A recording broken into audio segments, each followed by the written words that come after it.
মাংসটা দেখাও। মাংসটা ম্যারিনেট করতে বসেছি। ফার্স্টে কিন্তু দেবো আমি দই, টক দই। আর এখানে কিন্তু মা আগের থেকে হলুদ, লবণ, তেল দিয়ে রেখেছে।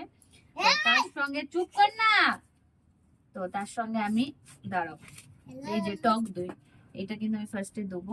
চামচও দিয়েছে নাকি? চামচও দিয়ে দিয়েছে।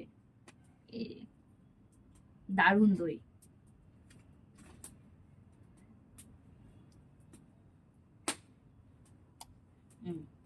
আমি বেশি দেবো না, কারণ সবাই টকটা খাবে না, যার কারণে এইটুকুনি থাক। আর এটা আমি রেখে দেবো, দরকার হলে পরে দেবো।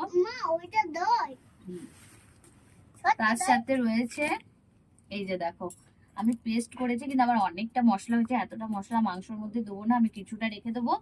আমাদের বাড়িতে রান্না হবে তো সেদিন করে নেবো। তো এতটা পরিমাণ আমি দিয়ে দিলাম, আর একটু দিই।